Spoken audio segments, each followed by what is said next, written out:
Assalamualaikum warahmatullahi wabarakatuh. Waalaikumsalam warahmatullahi wabarakatuh.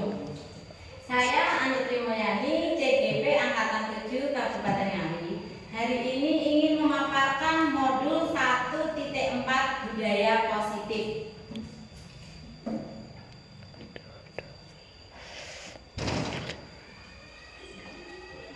Kira-kira apa pendapat Bapak Ibu semua? Apakah hukuman itu bisa mendisiplinkan anak?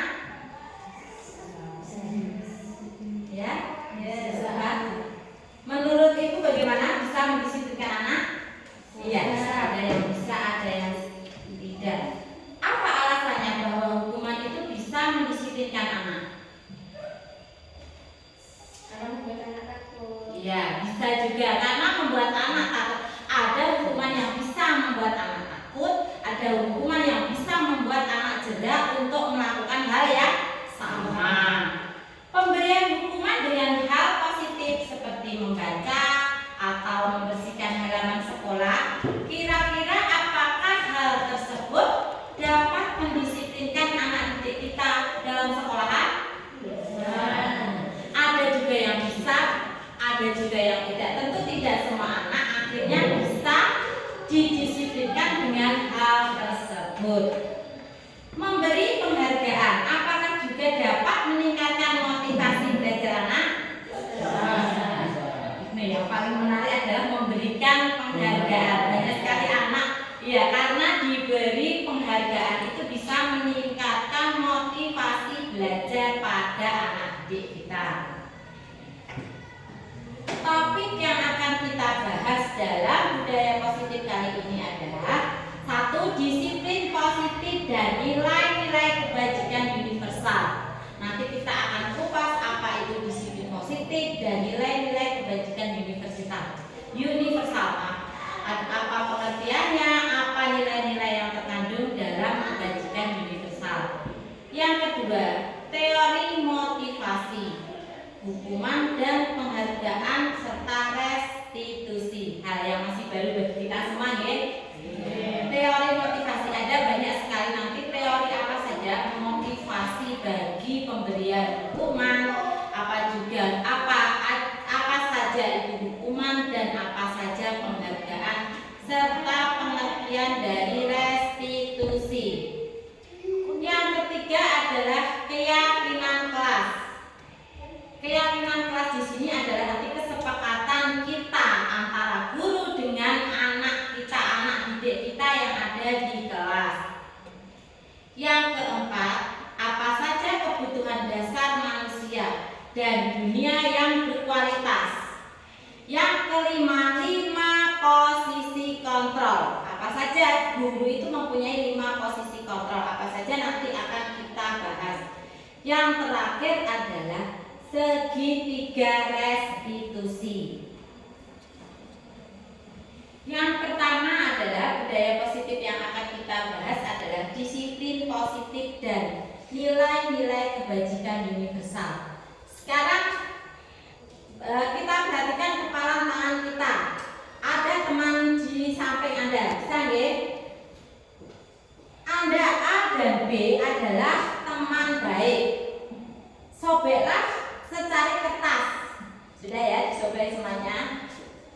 Ya, sudah. Atau rayakan benda yang berharga di dalam kepalan tangan Anda.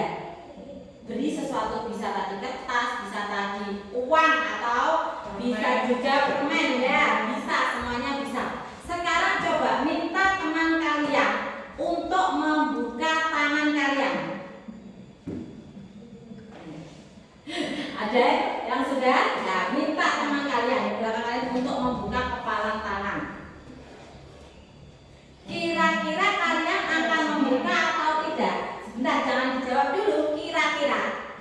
Nah, ini jawabannya tergantung dari diri Bapak Ibu sendiri. Kenapa seperti ini? Karena kita tidak bisa, si A tidak bisa memaksa si B untuk membuka tangannya, dan si B tidak mau menerima jika dipaksa untuk membuka tangannya. Berarti harus ada kerelaan dari siapa? Si B untuk membuka kepalan tangannya.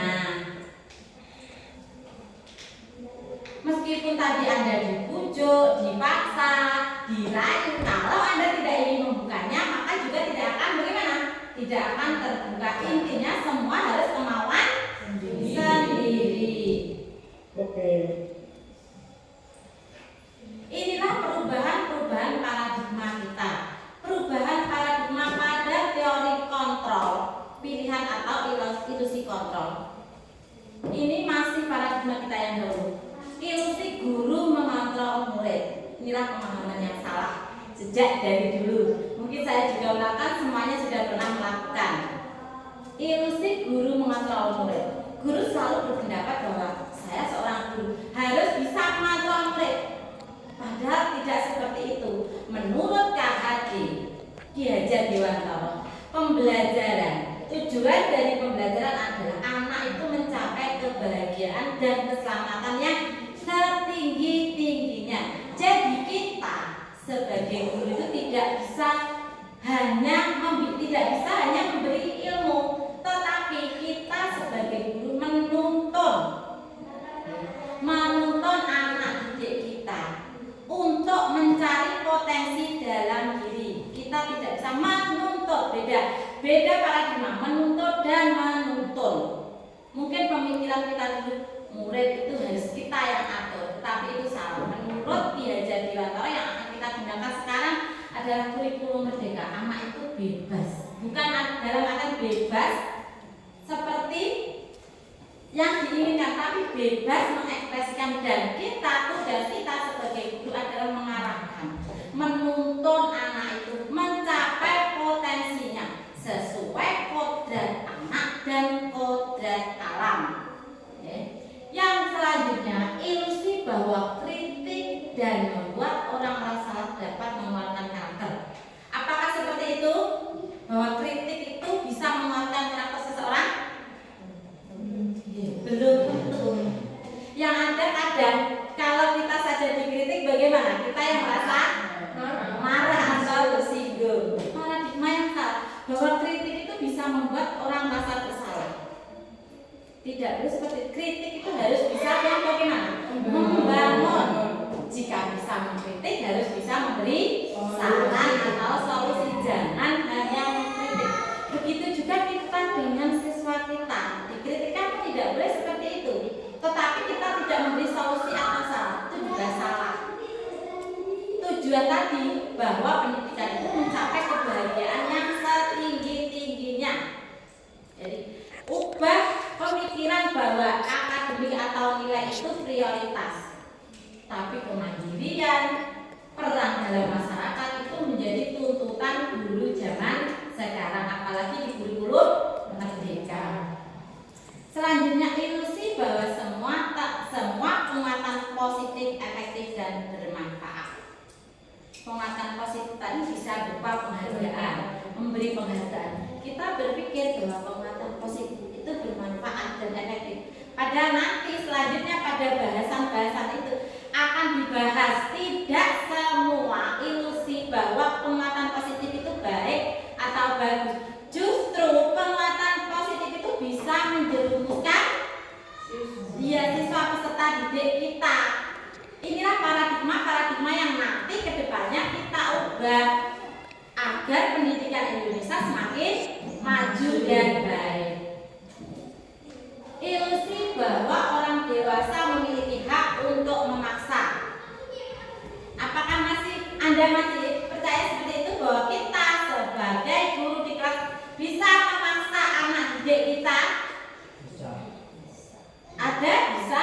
Itu adalah pembelajaran yang konvensional. Pada kurikulum merdeka ini, bahwa orang dewasa itu kembali lagi tadi ke teori tujuan dari pendidikan. Menurut Ki Hajar Dewantara, anak mencapai kebahagiaan yang bagaimana? Setinggi-tingginya, sesuai kodrat anak dan kodrat alam untuk menyongsong abad 21. Bahwa kita sebagai orang dewasa itu tidak memiliki hak, karena tujuan kita sebagai guru adalah menuntun, bukan menuntun. Itu bedanya paradigma zaman dahulu dan sekarang. Harus kita upayakan merubah mindset kita, pandangan kita terhadap cara pengajaran kita, cara kita mendidik anak.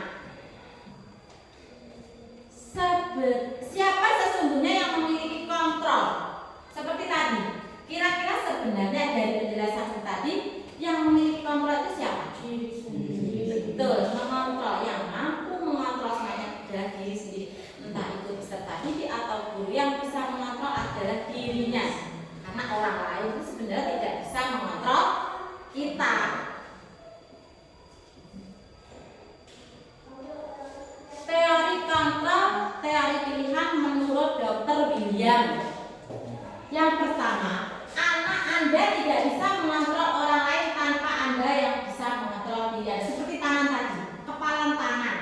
Kita tidak bisa mengontrol teman kita. Buka. Yang satu dua tidak bisa karena diri kita bertanggung jawab terhadap pilihan kita. Kalau kita mau membuka tanpa paksaan, mesti sudah dibuka. Karena tadi Anda tidak bisa mengontrol orang lain. Semua perilaku itu memiliki tujuan. Manusia itu perilakunya pasti memiliki tujuan. Ada banyak tujuan. Nanti kita akan pelajari apa saja. Ini hubungannya dengan 5 kebutuhan dasar manusia. Nanti akan kita pelajari. Model berpikir menang-menang, kolaborasi dan konsensus menciptakan pilihan-pilihan baru. Model berpikir menang-menang. Ini juga sudah teori kontrol pilihan menurut Dr. Delia Berat. Model berpikir menang-menang itu juga berpengaruh. Kolaborasi dari hubungan atau kerjasama dengan orang lain itu akan menciptakan pilihan-pilihan yang baru, ide-ide yang baru. Realitas kebutuhan kita berbeda. Kita berusaha memahami pandangan orang lain tentang dunia. Setiap orang memiliki gambaran berbeda. Nah, realitas kebutuhan kita itu berbeda memang fakta. Kalau dihubungkan dengan anak, semua anak memiliki kebutuhan yang berbeda-beda. Kita tidak bisa menyamaratakan bahwa si A itu dan si B itu sama. Mereka mempunyai kebutuhan yang berbeda dan potensi juga yang berbeda-beda. Kita sebagai guru harus berusaha memahami pandangan orang lain tentang dunia.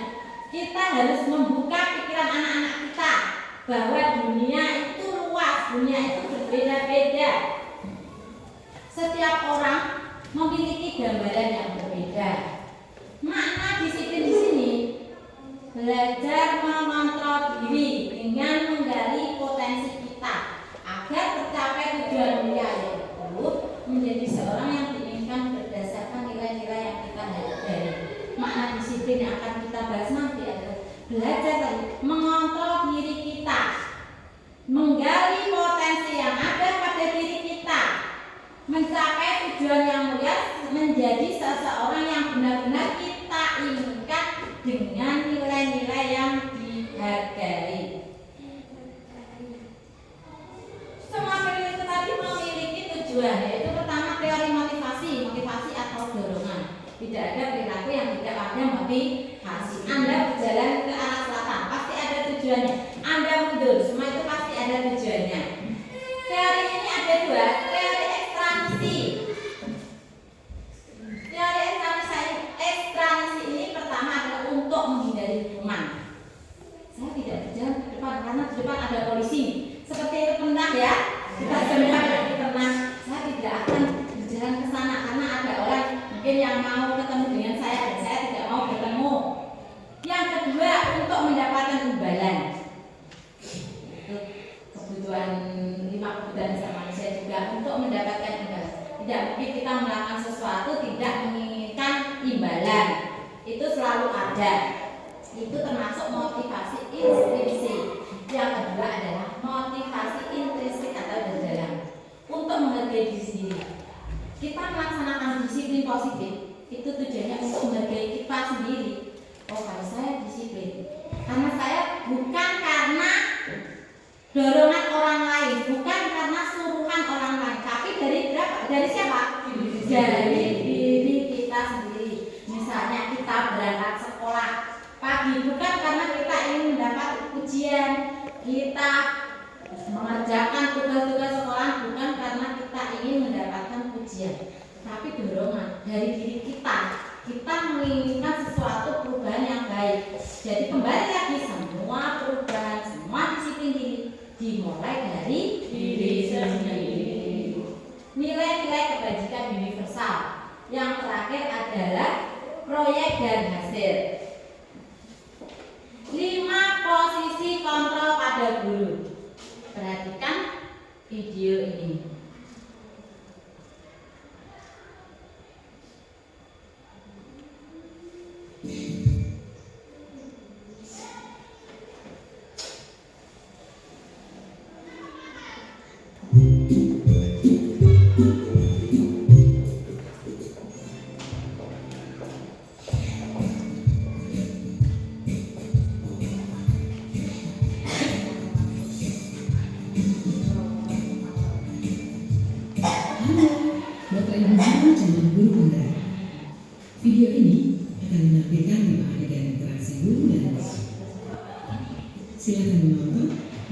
mengekspresikannya.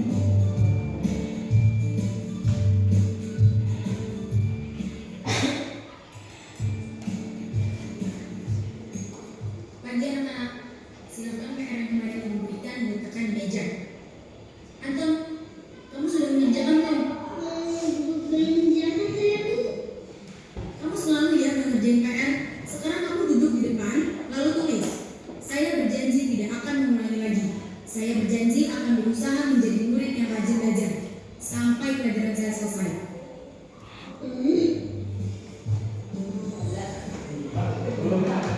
Bagian mana? Hari ini ada tugas ya? Ada yang mau mengerjakan? Anton, kamu sudah mengerjakan? Belum Pak. Kamu yang mengerjakan tugas ya? Kamu mau jadi apa nanti? Kamu lihat sekarang. Coba bayangkan orang tuamu betapa kecewanya sekarang. Kamu ibu sudah kelas 5. Harusnya bertanggung jawab sama dirimu sendiri.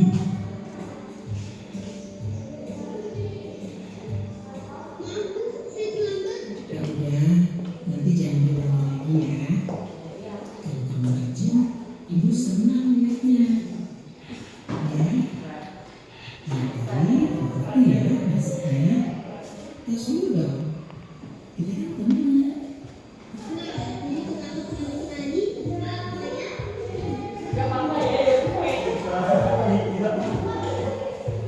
Kamu kok nggak pakai baju olahraga? Bapak catat kamu sudah berkali loh. Berkurang belajar lagi. Iya Pak, 3 kali berarti saya dapat sanksi Pak.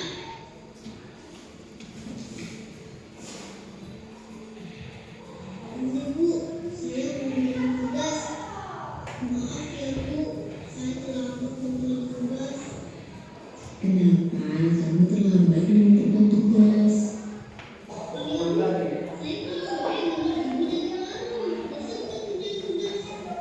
Kira-kira nih, apa yang bisa kamu perbaiki supaya kamu bisa mengerjakan tugas tepat waktu? Coba, kapan biasanya kamu membantu ibu jualan? Kadang-kadang sampai di malam-malam Bu. Bagaimana kalau kamu membuat jadwal? Kapan kamu akan mengerjakan tugas? Oh gitu ya Bu. Coba deh Bu. Terima kasih Bu.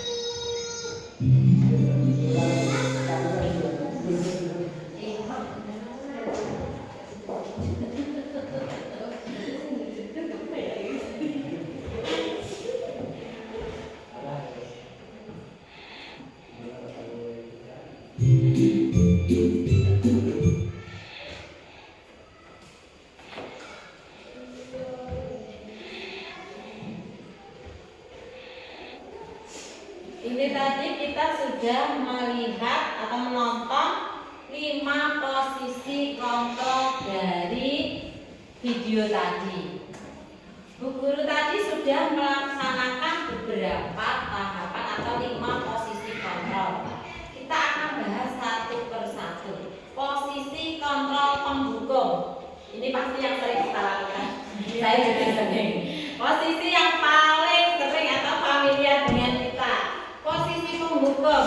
Ketika anak tidak melakukan sesuatu tidak seperti yang kita inginkan, kita pasti memakai posisi kontrol ini. Tidak mungkin tidak. Ini 5 posisi pertama adalah pembukuan. Yang kedua, membuat rasa bersalah. Membuat rasa bersalah ini biasanya kita lakukan kita menjadi orang yang menjustify atau gini, kita gambarannya kita membuat anak itu merasa bersalah bahwa yang dilakukannya itu salah.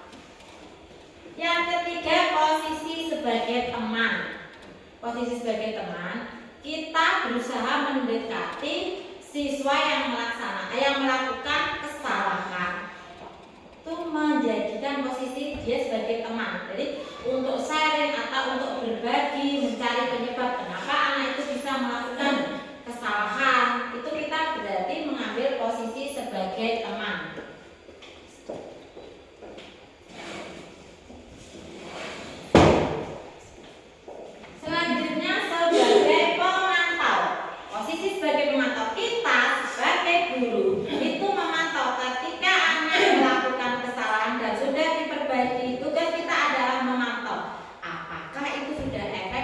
sudah seperti yang kita inginkan. Pencapaiannya, perubahan-perubahan pada anak itu sudah sesuai dengan yang kita harapkan. Yang terakhir adalah manajer atau mengatur. Jadi kita memposisikan diri kepada anak itu untuk mengatur kesalahannya. Dia bisa, anak itu ketika melakukan kesalahan bisa memperbaiki sendiri. Sekarang segitiga restitusi. Perhatikan video.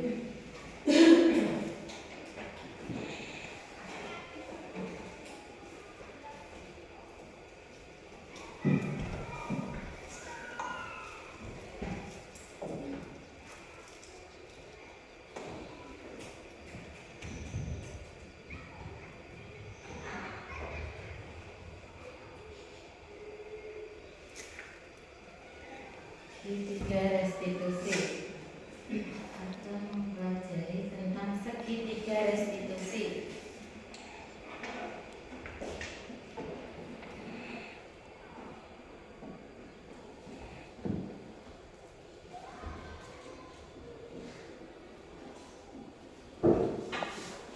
Segitiga restitusi ini adalah yang akan kita gunakan untuk menyelesaikan permasalahan pada anak ketika anak melakukan sesuatu kesalahan.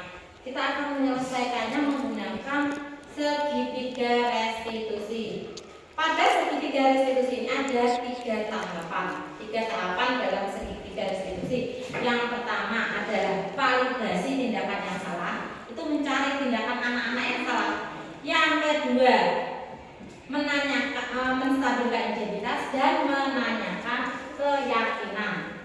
Pada tahap ini, kita pada tahap validasi tindakan yang salah, kita bisa menanyai anak itu, kira-kira kenapa anak itu melakukan kesalahannya, kenapa anak itu membuat kesalahan yang berulang. Setelah itu kita menstabilkan identitas. Caranya, bagaimana cara yang efektif agar permasalahan anak itu bisa diselesaikan. Tahap terakhir adalah membentuk keyakinan kelas. Kembali lagi ke keyakinan kelas. Keyakinan yang telah dibuat bersama-sama tadi. Pada segitiga restitusi ini. Selanjutnya adalah 5 kebutuhan dasar manusia. Yang pertama adalah bertahan hidup. Manusia itu kebutuhan dasarnya pasti bertahan hidup. Yang kedua, penguasaan. Yang ketiga, kasih sayang dan rasa diterima. Yang keempat adalah kesenangan, kebebasan.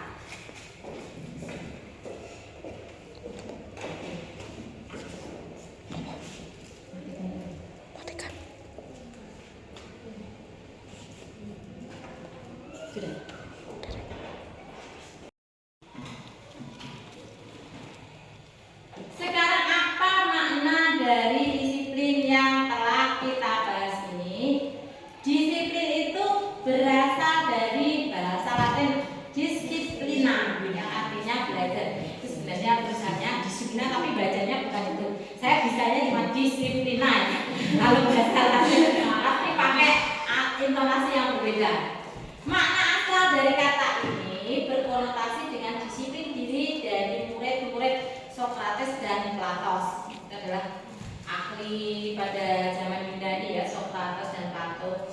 Disiplin diri membuat orang menggali potensinya menuju sebuah tujuan apa yang dihargai. Kembali lagi, disiplin diri itu membuat orang menggali potensi dalam dirinya. Seperti tadi, disiplin itu harus didorong dalam diri sendiri. Orang lain tidak serta-merta bisa mendisiplinkan, tapi dari kontrol diri masing-masing. Namun, dalam budaya kita, makna kata disiplin telah berubah menjadi sesuatu yang dilakukan seseorang pada orang lain untuk mendapatkan kepatuhan. Ya, seiring perkembangan pada kita itu disiplin diartikan adalah sesuatu yang dilakukan seseorang pada orang lain untuk mendapatkan kepatuhan agar kita sebagai guru mendisiplinkan anak. Tujuannya untuk memperoleh kepatuhan. Itu pemahaman-pemahaman yang harus kita ubah nanti. Kecenderungan umum adalah menghubungkan kata disiplin dengan ketidaknyamanan.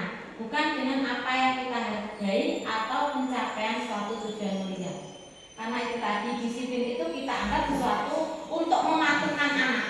Kamu harus disiplin, kamu harus tertib. Itu disiplin menjadi sesuatu momok. Kita pun sebagai guru juga seperti itu. Ketika ada kelas, kita harus disiplin seperti itu. Itu sebuah momok. Kita harus merubah pemikiran kita bahwa disiplin itu sesuatu yang tidak nyaman. Disiplin itu harus sesuatu yang menjadi sesuatu yang menyenangkan, sesuatu yang kita lakukan, pembiasaan-pembiasaan sederhana yang akan mengubah pemikiran kita bahwa disiplin itu sesuatu yang tidak nyaman tadi. Pembiasaan-pembiasaan sederhana yang kita lakukan dengan murid, dengan teman, dengan rekan, dengan kepala sekolah kita, dengan atasan yang lebih kita, harus kita rubah. Bukan dengan apa yang kita hargai atau pencapaian suatu tujuan mulia.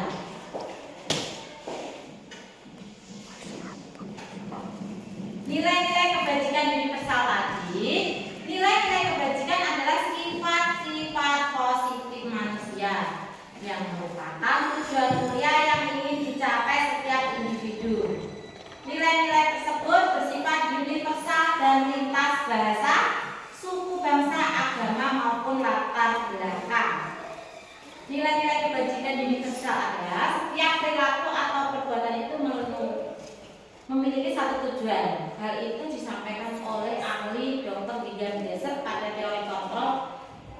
Dengan menaikkan nilai-nilai kebajikan yang diyakini seseorang, maka motivasi dari dalam intrinsipnya akan terbangun, sehingga menggunakan motivasi dari dalam untuk mencapai tujuan mulia yang diinginkan. Itu dari Diana Glasser.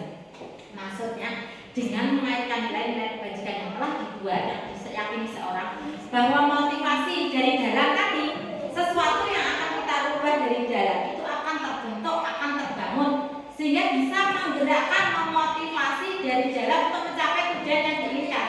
Kita ingin anak didik kita berkembang sesuai potensinya. Berarti kita harus memotivasi anak itu dari dalam. Kita tidak disuruh kamu harus begini, tidak bisa. Sebagai guru, karena tadi kembali ke 5 kontrol, kembali ke segitiga restitusi tadi, kembali ke 5 kebutuhan dasar manusia, kita sebagai guru harus memberikan motivasi kepada anak didik kita.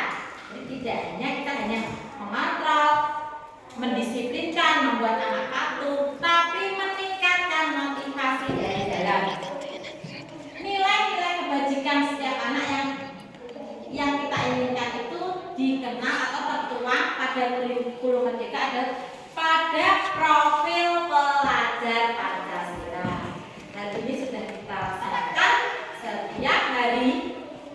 Itu melaksanakan profil, kita melaksanakan kegiatan penguatan untuk mencapai profil pelajar Pancasila. Apa saja muatan yang ingin dicapai dalam profil pelajar Pancasila? 6 muatan yang akan kita capai adalah beriman, bertakwa pada Tuhan Yang Maha Esa dan akhlak mulia. Hal ini adalah pedoman. Seperti kita tahu agama adalah pedoman, adalah fondasi. Jadi beriman, bertakwa pada Tuhan Yang Maha Esa dan berakhlak mulia harus benar-benar kita terapkan. Bagaimana pelaksanaannya? Kita bisa pada kegiatan awal kita bisa mengajak siswa berdoa, kegiatan akhir pun mengajak siswa berdoa, bisa melaksanakan kegiatan sholat duha, kegiatan membaca, melaksanakan kegiatan keagamaan pada besar bersama-sama. Itu adalah bentuk dari kegiatan tadi. Beriman, bertakwa pada Tuhan Yang Maha Esa dan berakhlak mulia. Yang kedua, kebinekaan global. Artinya anak itu memahami bahwa negara Indonesia adalah negara pluralisme, di mana Indonesia itu terdapat banyak suku, banyak bahasa. Harus menghargai segala perbedaan. Yang ketiga, bergotong royong, dimensi bergotong royong. Pada dimensi ini kita harus mampu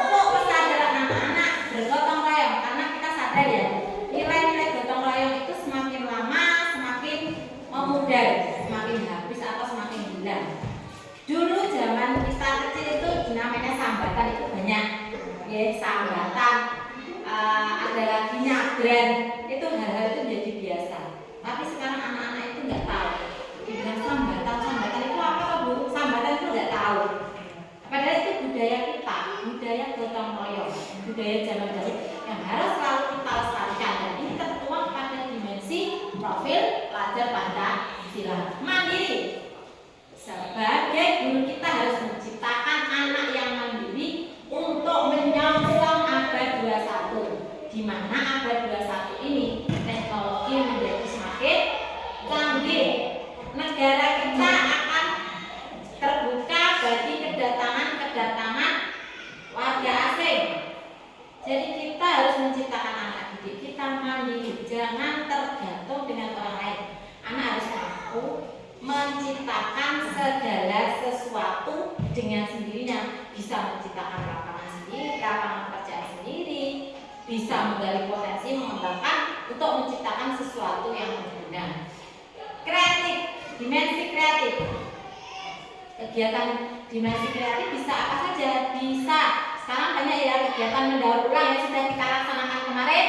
Mendaur ulang, membuat bisa menumbuhkan dengan cara tadi, membuat hasta karya yang bisa dijual, membuat atau mengajak anak-anak membuat makanan yang bisa kita jual. Kalau kita belum melaksanakan, diupayakan untuk tahun selanjutnya atau semester selanjutnya kita berusaha menguatkan dimensi profil pelajar Pancasila pada kegiatan kita nanti. Siap ya? Siap. Yang terakhir adalah bernalar kritis. Ini juga sangat penting, bernalar kritis. Kita harus menciptakan seorang anak yang mampu mengkritisi situasi dan kondisi. Bernalar, menggunakan nalar yang kritis. Jadi tidak hanya anak yang ya mungkin bisa Bu, tapi anak yang kritis terhadap satu hal, kritis terhadap apa yang dilakukan.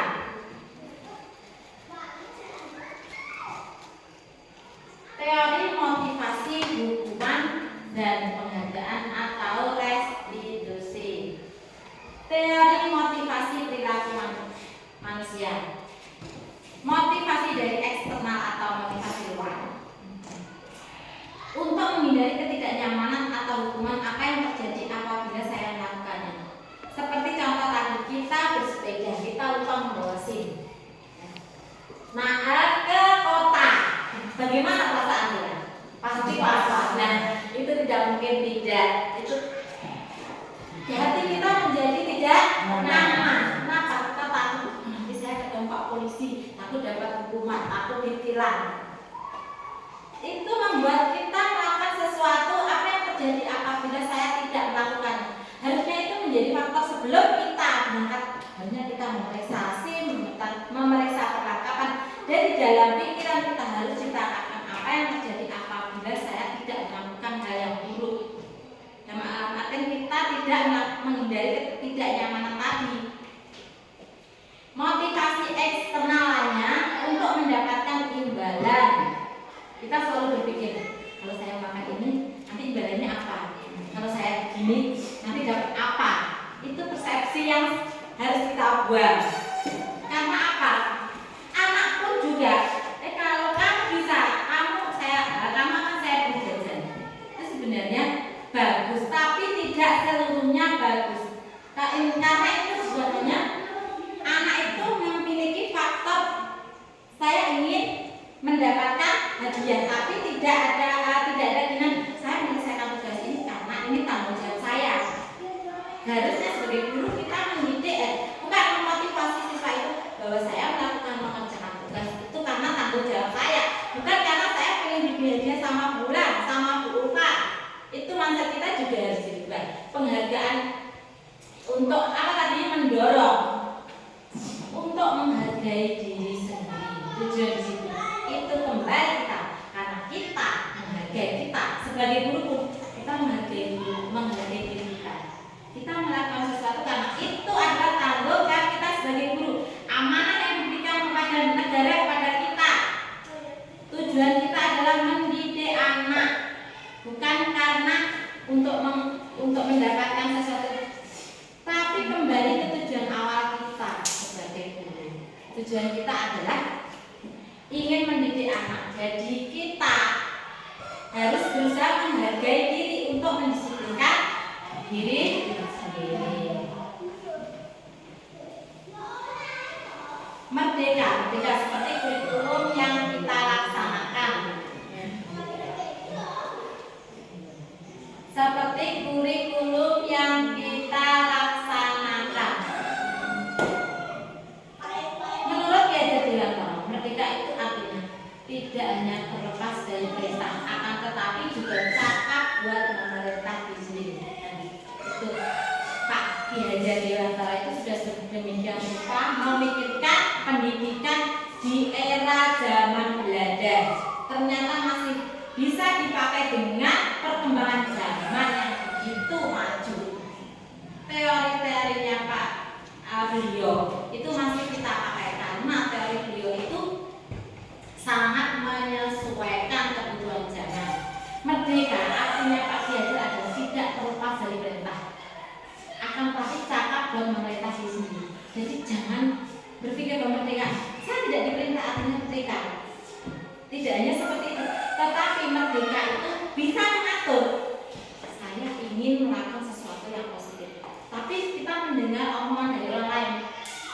Nah, apakah kita harus mengabaikan? Tidak. Kita saring omongan yang baik-baik atau nasihat yang baik-baik untuk diri kita, dan kita bisa mengkolaborasikan nasihat dari orang lain dengan keinginan kita. Itu artinya kita sudah memerdekakan, bisa memerintah diri kita sendiri.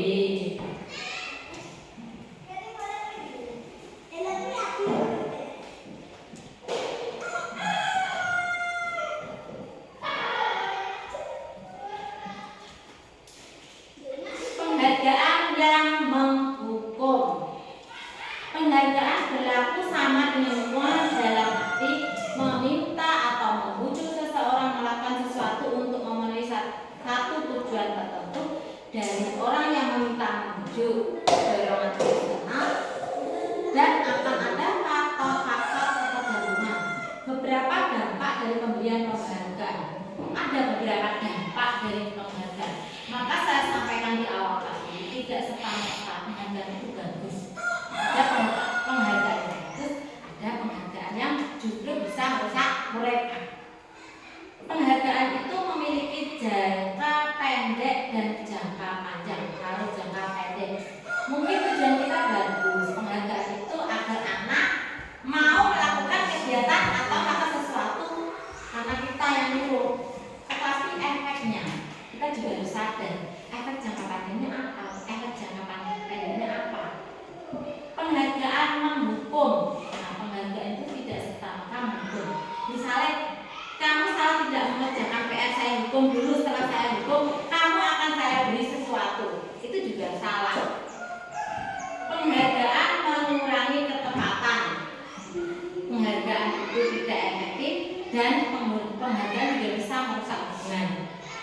Karena apa? Karena bagus dengan adanya penghargaan, jiwa kompetensi anak itu akan terpacu. Tapi lihat sisi negatifnya.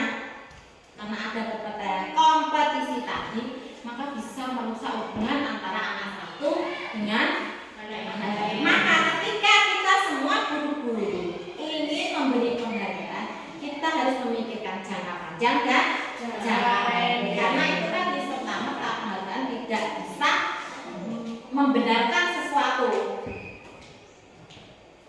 Dihukum oleh penghargaan. Penghargaan bisa menurunkan kualitas. Misal, si A diberi kamu pintar, besok saya beri buku. Dah bangga, ya saya beri buku. Tapi ketika dikalahkan oleh si B, kemungkinan si A merasa tidak semangat, jadi bisa menurunkan kualitas. Penghargaan mematikan kreativitas. Ada juga penghargaan yang bisa meningkatkan motivasi intrinsik. Bentuk program kebajikan apresiasi dan pengakuan. Dalam memberikan apresiasi perlu diingat beberapa hal. Beri pengakuan secara khusus. Ketika kita menghargai anak, beri pengakuan secara khusus, terutama anak usia rendah yang menyenangi adanya penghargaan, oke. Diberi penghargaan bagus, pintar, luar biasa, itu kan sudah sangat senang. Beri pengakuan secara pribadi. Boleh kita sebagai guru memberi pengakuan secara pribadi. Secara kita ketika ada bagus, kamu tadi sudah melakukan kegiatan bagus, kamu sudah melakukan dengan baik. Beri pengakuan maaf kepada semua murid secara bergantian. Jadi kita rata beri pengakuan secara konsisten. Nah ini ketika memberi pengakuan aja, hari ini ya guru memberi pengakuan, besok lupa, besoknya tidak konsisten. Lakukan segala sesuatu dengan konsisten. Pembiasaan yang baik itu dimulai dengan konsisten. Mulai dari hal kecil. Kita sepele saja, membuang sampah, bertanggung jawab terhadap sampah. Itu dimulai hal kecil. Itu akan bisa memupuk anak, membiasakan kebiasaan membuang sampah. Fokus pada proses, jangan hanya fokus pada hasil. Prosesnya, karena kita seorang guru harus bisa menghargai proses anak, bukan hanya hasil akhir. Contoh pengakuan atau apresiasi kebajikan. Kalimat pembukanya bisa seperti ini. Kemarin saya perhatikan, kamu sudah melaksanakan tugas dengan baik. Rasa empatimu besar sekali. Atau kemarin saya ibu lihat kamu membantu temanmu. Nilai kebajikan yang didapat, rasa empatimu besar sekali. Situasinya pada saat menolong murid di kelas kita. Jadi ketika kita memberi penguatan, itu harus menunjukkan empati. Nilai kebajikan yang terkandung di dalamnya. Tidak cuma oh bagus, itu sudah, tapi tidak ada embel-embelnya apa. Oh bagus, nilai kebajikannya apa? Kamu sudah melakukan yang baik, kamu sudah menolong temanmu. Oh bagus, oh pintar, kamu sudah mengerjakan PR-mu dengan baik tanpa dibantu orang tuamu. Jadi nilai-nilai kebajikan setiap hal yang kita utarakan harus tercantum. Tindakan yang bisa dilakukan guru, saya tidak akan terlambat lagi karena ke sekolah. Itu bisa dibuat dari tabel ini. Jadi kesepakatan kelas kita buat dulu dari anak-anak. Kita buat kesepakatan kelas. Misalnya tindakan seperti ini tidak dilakukan. Apa konsekuensinya? Disepakati dulu antara murid dan guru. Kalau sudah ada kesepakatan kelas, kita kembali membuat keyakinan kelas. Jadi ketika anak membuat kesalahan, dikembalikan ke dalam keyakinan kelasnya.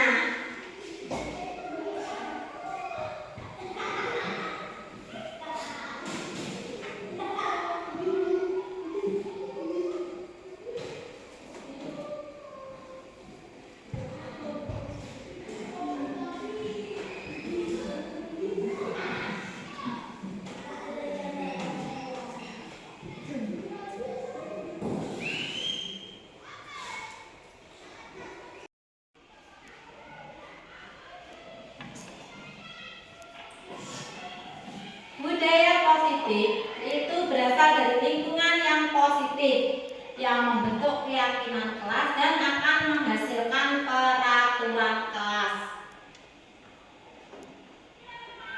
Ini kesepakatan yang kita buat ketika di awal semester. Kita harus membuat kesepakatan dengan anak peserta didik. Kesepakatan apa saja? Kesepakatan yang diusulkan peserta didik dan disepakati bersama-sama. Setelah selesai kesepakatan itu bisa kita buat atau kita taruh di dinding. Jadi ketika anak kita melakukan kesalahan, kita ingatkan lagi, kamu sudah melanggar kesepakatan, pasti ada sanksinya. Seperti ini, peraturan selalu kembalikan buku ke tempatnya. Keyakinan kelas yang dibuat adalah tanggung jawab. Karena apa? Dia meminjam buku, berarti harus bertanggung jawab terhadap buku yang dipinjamnya tadi. Itu membentuk keyakinan kelas tanggung jawab. Dilarang mengganggu orang lain. Itu termasuk keyakinan kelas menghormati orang lain. Semua entah itu kakak kelas, adik kelas, peserta didik wajib melaksanakan keyakinan kelas menghormati orang lain. Hadir di sekolah 15 menit sebelum pembelajaran dimulai. Jam 7 pembelajaran dimulai. Setidaknya anak-anak setengah 7 atau jam 7 kurang 15 harus hadir. Anak itu keyakinan kelas apa? Menghormati orang lain. Karena gurunya sudah datang, muridnya belum datang. Berkomitmen bahwa komitmen yang telah dibuat dengan seluruh warga tadi, warga sekolah atau lingkungan kelasnya, itu harus dilaksanakan komitmen yang dibuat.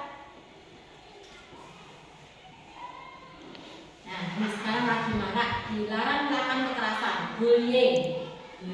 Banyak sekali kampanye tentang bullying secara tidak sadar. Mungkin kita juga pernah, anak itu juga pernah. Sepele, kamu mana? Ada adik kelas itu termasuk bullying. Misalnya bilang, kamu kok hitam? Itu termasuk apa? Bullying juga. Yang lebih parah lagi, melakukan kekerasan. Ada temannya disikut, ada yang dihajar. Itu juga bullying. Keyakinan kelas yang dibuat adalah keselamatan dan menghormati orang lain. Dilarang menggunakan narkoba. Kalau lingkup sekolah kita itu kemungkinan kecil ini. Tapi saya sampaikan saja sekilas bahwa ada peraturan dilarang menggunakan narkoba. Itu karena apa? Tetap intinya pada kesehatan. Karena kita tahu narkoba itu jelas dilarang. Bergantian atau menunggu giliran, istilahnya apa? Antri, budayakan antri. Karena jika berantri Anda menghormati orang lain, juga bersabar. Gunakan masker untuk kesehatan dan keselamatan. Jangan berlari di kelas atau koridor.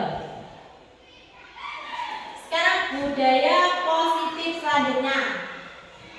4 kebutuhan dasar manusia dan dunia berkualitas. Kebutuhan dasar manusia. Kita sebagai guru itu harus benar-benar memahami apa saja kebutuhan dasar manusia. Dulu kita ketika kuliah itu sudah ada psikologi pendidikan. Sekarang masih ada, sampai sekarang pun masih ada. Sudah diberitakan bahwa memahami anak itu penting. Kebutuhan dasar anak itu juga penting. Kembali ke kebutuhan dasar manusia. Kasih sayang dan rasa diterima. Jika kebutuhan dasar itu terpenuhi dari apa kasih sayang dan rasa diterima itu, insya Allah anak itu akan menjadi pribadi yang kita harapkan. Penguasaan. Ini penguasaan ini ketika di dalam kelas, ketika guru menyampaikan materi, bagaimana anak itu bisa menguasai materi, menguasai transfer ilmu kita. Jadi itu hubungannya dengan kemampuan, dengan intelijensi, kesenangan. Nah, kebutuhan dasar kesenangan. Apakah kita sebagai manusia sudah terpenuhi kebutuhan kesenangan? Karena ada beberapa mungkin yang kita lihat anak melakukan kesalahan, berarti ada kebutuhan. 5 kebutuhan itu tidak tercapai. Pasti ada, tidak mungkin tidak. Kebebasan. Kebebasan tadi, kurikulum merdeka memberikan kebebasan kepada anak. Tapi bukan berarti kebebasan yang serta-merta anak itu menjadi bebas melakukan apa saja. Tapi kurikulum itu mengajarkan kita bebas anak itu menggali potensinya. Kita sebagai menuntun, mengarahkan, mencari potensinya. Pintarnya di sini, bakatnya di sini. Kita tidak bisa menyamaratakan kemampuan anak-anak. Yang terakhir adalah bertahan hidup. Kenapa orang itu melakukan salah? Karena dia bertahan hidup. Berarti kebutuhan dasar dia tidak terpenuhi. Misalnya ada anak yang mencuri. Kenapa anak itu mencuri? Kalau tidak punya uang, berarti bertahan hidup.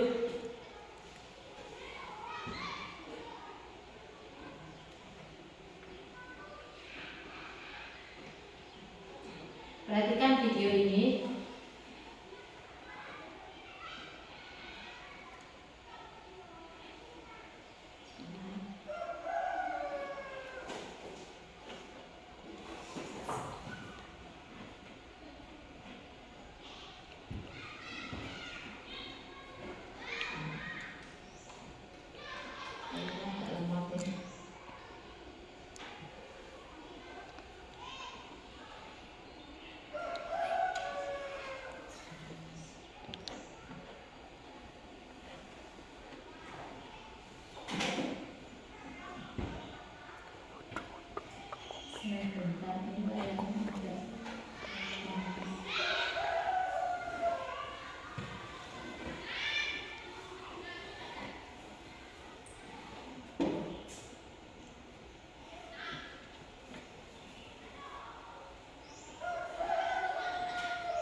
Nah, kembali lagi tadi 5 kebutuhan dasar manusia. Kita sebagai guru harus bisa menyikapi apakah anak didik kita sudah tercapai 5 kebutuhan dasarnya tadi. Tidak serta-merta kita langsung menjawab oh dia sudah terpenuhi. Tapi tugas kita ada mencari juga. Ketika anak itu melakukan kesalahan, kita cari apa saja penyebabnya. Apakah sudah terpenuhi semua kebutuhannya?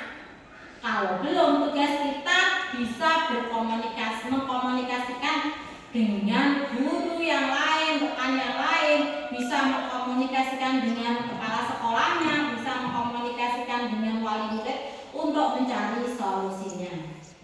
Sekarang perhatikan video ini.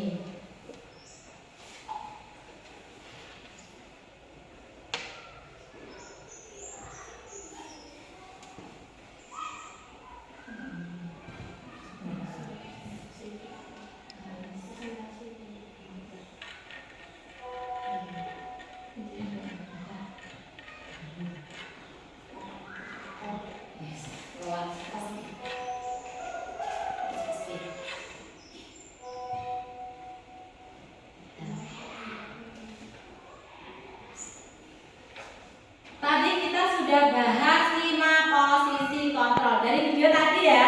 5 posisi kontrol kita sebagai guru. Apa saja? Dari penghukum. 5 posisi kontrol ini ada 3 motivasi: identitas gagal, identitas berhasil, dan identitas berhasil sukses. Yang pertama adalah penghukum. Guru bisa berbuat dengan cara menghardik, menunjuk, menyindir, atau menyakiti. Guru bisa berkata, kalau kamu tidak makanya awas, itu seperti mengancam ya. Hasilnya anak itu akan jadi anak yang memberontak. Banyak kan seperti itu. Semakin dia dihukum, dia akan semakin memberontak, akan menyalahkan orang lain dan semakin sering berbohong.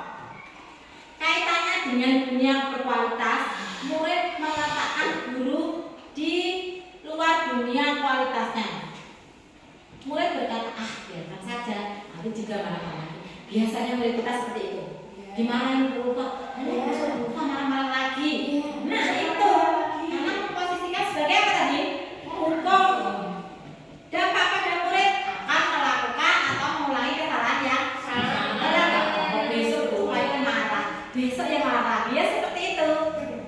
Membuat rasa bersalah. Perbuatan yang bisa dilakukan guru berceramah dan mengatakan seharusnya kamu itu begini, ibu itu kecewa, kamu kok seperti itu, harapannya ibu tidak seperti ini. Ini membuat agar anak itu merasa bersalah, membuat anak itu aku merasa bersalah, aku membuat guru itu bersalah. Gurunya bisa berkata, kamu seharusnya sudah tahu. Bapak lelah sekali mengatakan, sering, kamu seharusnya tahu. Guru sudah berkali-kali memberitahu kamu, masih saja dilakukan. Itu. Hasilnya bagaimana? Menyembunyikan juga berbohong. Tidak berusaha, tidak melakukan, menyangkal. Kebanyakan menyangkal anak didik kita. Kaitannya dengan kualitas, murid meletakkan guru di dalam dunia berkualitas. Bedanya dengan tadi di luar kualitas, tapi sekarang di dalam. Murid bisa berkata, maafkan saya bu. Dampak pada murid merasa rendah diri. Karena tadi sudah diintimidasi secara tidak langsung. Kamu membuat guru merasa gini-gini lelah, capek ngurusin kamu. Posisi yang ketiga, teman. Membuat alasan-alasan untuk muridnya didekati. Biasanya guru mendekati murid. Guru bisa berkata, ayolah lakukan demi bapak. Atau kamu tidak mau, ingat, saya tidak akan pernah bantu. Itu kita memposisikan, jadi mengajak murid menganggapnya teman. Teman dalam artian seorang guru harus bisa memposisikan sebagai teman ini. Tapi teman tidak melewati batas. Ketergantungan hasilnya ini jeleknya, akhirnya ketergantungan. Murid menjadi tergantung pada kita, tidak bisa mandiri menyelesaikan permasalahannya. Kaitannya, murid meletakkan guru sebagai orang yang sangat penting di dalam dunia. Bagusnya, murid itu menganggap guru itu sebagai hal yang penting. Murid bisa berkata, saya pikir bapak ibu teman, ternyata dia. Dampaknya lemah tadi saya sampaikan tidak mandiri karena apa? Tergantung pada guru sebagai pemantau. Murid akan kita sebagai pemantau, guru itu menghitung dan mengukur. Kamu sudah makan salam gini dikur, oh iya.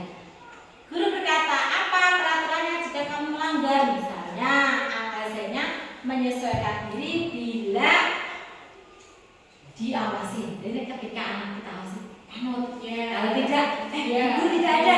Ayolah, seperti itu sebagai pemantau. Murid meletakkan guru peraturan dan hukum di dunia berkualitas. Murid berkata, berapa banyak bintang yang saya peroleh, Bu? Nah, biasanya kelas rendah ini ya. Berapa Bu bintangnya, Bu? Saya sudah melakukan yang Ibu bilang. Meniti beratkan pada sanksi atau hadiah untuk dirinya. Yang terakhir, sebenarnya ini yang paling berhasil dan sukses untuk kontrol diri. Posisi adalah manajer. Guru itu mengajukan pertanyaan-pertanyaan. Guru bisa berkata, apa yang kita yakini, apa kesepakatan kelas, menguatkan pribadinya siswa. Hasilnya kaitannya murid meletakkan dirinya sebagai individu yang positif. Murid berkata, bagaimana caranya agar saya bisa memperbaiki. Jadi anak itu tahu salahnya, tahu solusinya, berusaha memperbaiki diri ketika kita bisa memposisikan sebagai manajer. Yang terakhir dampaknya bisa mengevaluasi diri serta memperbaiki. Nah, posisi manajer ini bisa kita ketika anak melakukan kesalahan bisa kita terapkan pada segitiga yang kita bahas tadi, segitiga restitusi. Tugas-tugas. Saya kecewa sekali dengan kamu. Itu guru membuat apa? Rasa bersalah. Kalau saya tanya, kamu tidak pernah benar melakukannya. Kira-kira ini posisi sebagai apa?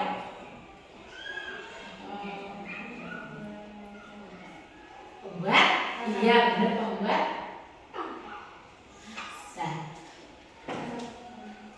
anak melihat kesalahannya dihubungkan dengan norma sosial dan nilai-nilai yang mendasari manusia berinteraksi dengan orang lain. Guru berkata, apa nilai yang kita percaya di kelas atau di sekolah kita? Nilai-nilai universal apa yang telah kita sepakati? Dan kelas yang ideal itu seperti apa? Kamu ingin menjadi anak seperti apa? Apa yang kamu rasakan ketika kamu melakukan itu? Kamu menjadi seorang apa? Hal ini harus kita sampaikan di awal. Jadi anak-anak itu mau kamu itu seperti apa? Kamu ingin menjadi seperti apa? Kelas yang ideal itu seperti apa?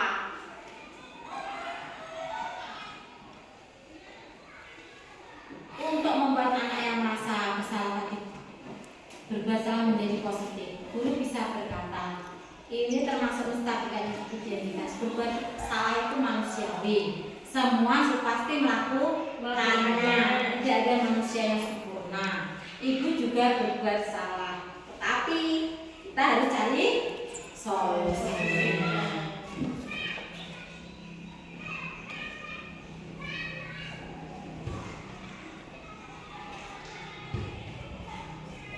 Tadi yang sudah kita bahas, kamu tidak benar melakukannya, itu posisi sebagai penghukum.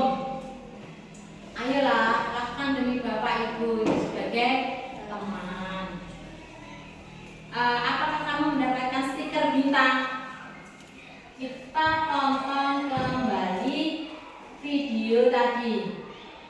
Yang lain posisi kontrol tadi. Agar pemahaman kita lebih terhadap posisi kita.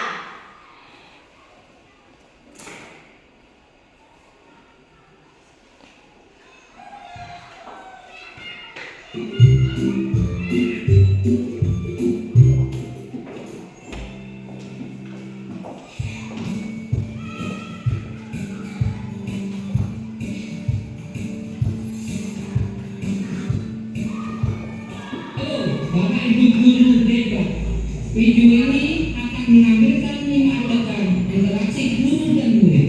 Silakan menonton dan merefleksikannya.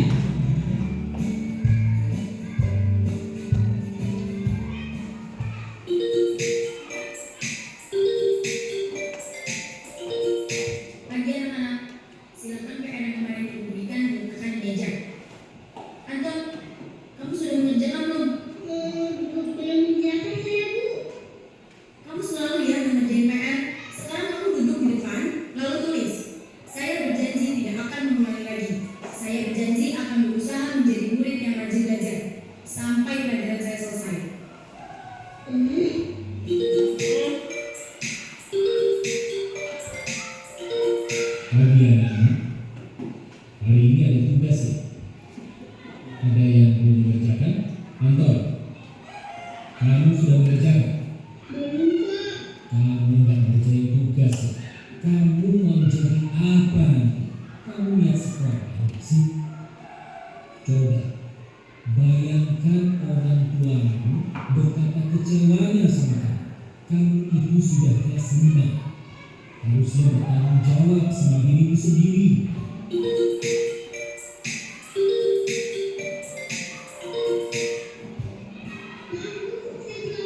Ya udah, nanti jangan diulang lagi ya. Kalau kamu rajin, ibu senang melihatnya. Ya, lain kali foto ya maksudnya. Tas dulu dong. Kita kan teman. Wah, ini kenapa selalu berani? Apa ya?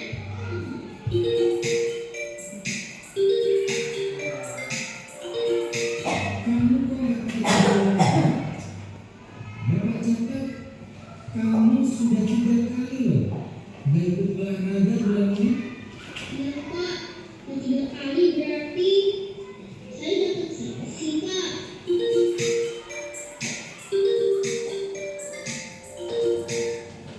Bu, saya belum tugas. Maaf ya, Bu. Saya terlambat mengumpulkan tugas. Kenapa kamu terlambat mengumpulkan tugas? Iya, Bu. Saya kalau sore bangun ibu dalam warung. Besok kan ngerjain tugas. Kira-kira nih, apa yang bisa kamu perbaiki supaya kamu bisa mengerjakan tugas tepat waktu? Coba, kapan biasanya kamu membantu ibu jualan? Kadang sampai di malam-malam, Bu. Bagaimana kalau kamu membuat jadwal? Kapan kamu akan mengerjakan tugas? Oh gitu ya, Bu. Coba deh, Bu. Terima kasih, Bu. Jadi kiriman posisi kontrol guru. Yang dipakai ibu guru tadi adalah yang terakhir apa ya? Yang terakhir posisi sebagai manajer. Ada yang ditanyakan dari pertemuan kita kali ini tentang disiplin diri. Dari ini pemaparan tadi dapat kita simpulkan bahwa kita bisa menggunakan segitiga restitusi untuk menyelesaikan permasalahan anak didik kita. Disiplin diri harus terbentuk sejak dini dan dari kontrol diri. 5 posisi kontrol guru itu sebaiknya harus benar-benar kita lakukan. Bapak Ibu semua, di pemaparan kali ini alhamdulillah selesai. Saya ucapkan terima kasih atas ketersediaan waktu Bapak Ibu untuk meluangkan waktu atas presentasi saya. Kurang lebihnya saya mohon maaf. Wabillahi taufik. Wassalamualaikum warahmatullahi wabarakatuh.